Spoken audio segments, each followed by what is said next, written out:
Pourquoi elle communique plus? Pourquoi elle te bloque? Pourquoi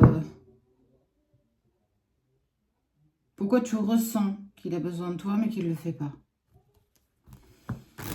Pourquoi il est autant dans le silence que ça?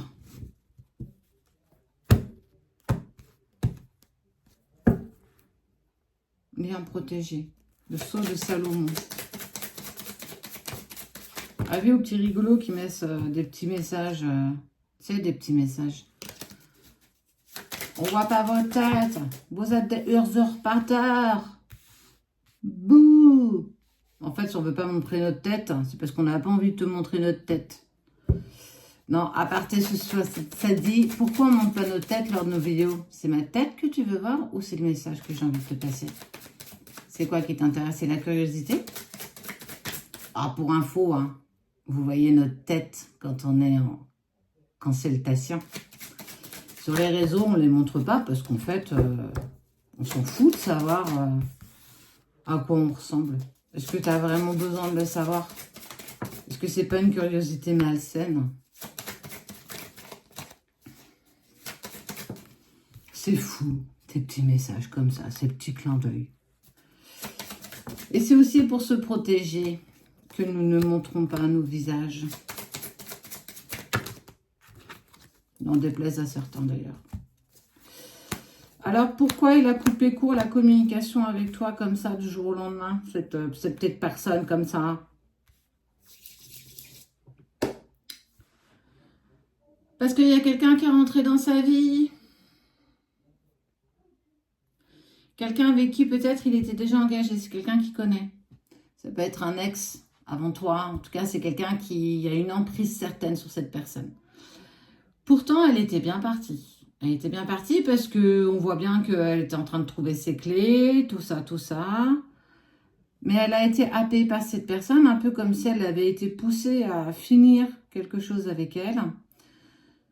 En fait, on t'a coupé l'herbe sous le pied. Du jour au lendemain, tu t'es retrouvé sans communication, sans plus rien, bloqué de partout, alors que la veille, presque, il t'avait lancé la plus belle déclaration d'amour, et que le lendemain, il n'y a plus personne. Alors, beaucoup de questions, beaucoup d'interrogations aussi. Je comprends pas. Je comprends clairement pas. Tout se passait tellement bien comme ça, et du jour au lendemain, il est parti ou elle est partie. Il y a une forme d'isolement, il y a de la grosse culpabilité de la part de cette personne, il y a une envie de retour, ne se leurrons pas. Et ça fait partie des choses à faire. Il devait aller au bout de cette relation. Avait-il commencé ou avait-elle commencé déjà une séparation, un divorce, et qu'elle avait commencé à mettre les mots, mais qu'elle est revenue, ou il ou elle est revenu sur sa décision? Pourquoi? On n'a pas encore les tenants et aboutissants. En tout cas, c'est une personne qui tire les fils derrière. On va communiquer avec toi. Fais attention quand même à ta santé émotionnelle. On sent que c'est chaud patate quand même. Hein. Hop là. Tu passes par ce qu'on appelle la nuit noire de l'âme. Gros. Alors c'est ce qu'on va appeler, parfois on nous demande ce que c'est. Qu'est-ce que la nuit noire de l'âme? C'est similairement une dépression. Ayant fait les deux, je te promets que ce n'est pas du tout la même chose. La nuit noire de l'âme, c'est une remise en question de qui tu es, de tes convictions profondes. Plus rien ne te convient. Ta vie, ta famille, ton boulot, t'es aux antipodes de tout ça, t'en as plein les baskets, t'en as ras le fessier. Oh dis donc, je parle vachement bien ce matin. Mais punaise, t'es en difficulté, hein. Tu prends cher. Tu prends cher. Pourquoi tu vis ça? Parce que tu es dans l'ego, parce que tu es dans une crise égotique. Ton mental est trop présent, il prend trop de place. Tes pensées sont créatrices et tu penses négatif, donc ça mène à toi du négatif. En fait, je suis en train de te dire que tu es en train de sombrer dans toutes les sphères de ta vie. Financier, travail, amical, relationnel, amoureux. Ça y est, c'est l'hécatombe, ça part en cacahuète. Alors, change. Mutation, transforme-toi. Transforme-toi. Il faut que tu transformes, il faut que tu mettes en place. Toi aussi, cherche tes clés. N'attends pas que cette personne revienne. C'est pas prévu pour maintenant. Il y a l'espace de temps.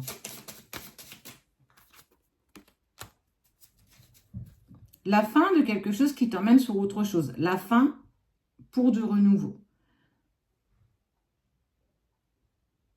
Pourquoi elle a coupé court à la communication? Parce que c'est une personne qui n'a pas été honnête avec toi dès le départ. Elle s'est fait avoir par ses sentiments, mais par ta rencontre. Tes convictions ne sont pas les siennes. En tout cas, au moment où tout cela s'est produit, vous n'étiez pas du tout prêt à vivre tout ça. Mais on voit bien que ça y est, tu dépasses, tu avances. Et que lui, bah, il faut qu'il sorte un petit peu de cette situation difficile, compliquée. On voit que c'est en dents de scie, c'est très compliqué. Tu vas avoir un message de sa part. Mais en fait, on est en train de te dire que tu vis aussi la nuit noire de l'âme. Donc, je ne suis pas convaincue que tu vas apprécier aussi le retour de ce message. En tout cas, à sa juste valeur. Tu vas te lancer dans des hypothèses.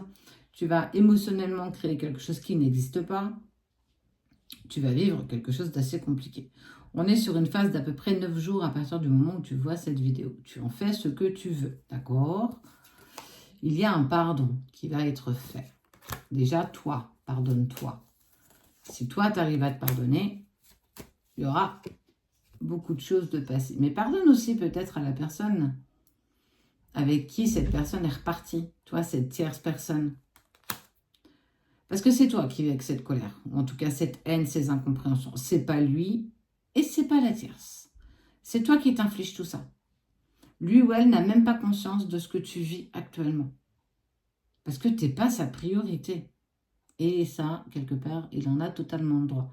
Mais si toi, tu restes dans ce schéma, dans ces énergies négatives qui t'impactent tous les jours, la nuit, qui t'empêchent de dormir, qui t'empêchent de manger, c'est pour ça qu'on te parle aussi de santé émotionnelle. Attention, c'est à toi que tu infliges, hein, à personne d'autre, en quelque part. Donc, pourquoi tu fais tout ça? Pourquoi tu continues? Tu peux mettre ta réponse en commentaire si tu veux. Pourquoi? Pourquoi tu t'infliges tout ça? Pourquoi tu fais remonter en toi tout ce qui est négatif? Pourquoi tu te tires une balle dans le pied? On est sur de l'auto-sabotage, hein, clair? On est très clair là-dessus. Hein. Enlève-toi le voile d'illusion. Pardonne. Non pas parce que les autres ont besoin d'être en paix avec ça, mais toi, parce que tu as besoin aussi d'accepter, de dépasser ça. Quoi qu'il en soit, il reviendra une communication. Tu devras prendre ça avec recul et des pincettes. Ne prends pas ça pour un retour. Tu le prendras. Ça arrivera. Et bien, tu te casseras la margoulette de la même manière. Raisonne-toi, reprends-toi. Il est encore temps de le faire. Plus tu seras dans l'ego, dans le mental, dans les choses dark, plus ce sera compliqué. Parce qu'il te ressent, donc il fuit. Lâche prise. Lâche prise. Voilà ce qui vient à toi d'ici 9 jours. Il va falloir que tu sois prêt.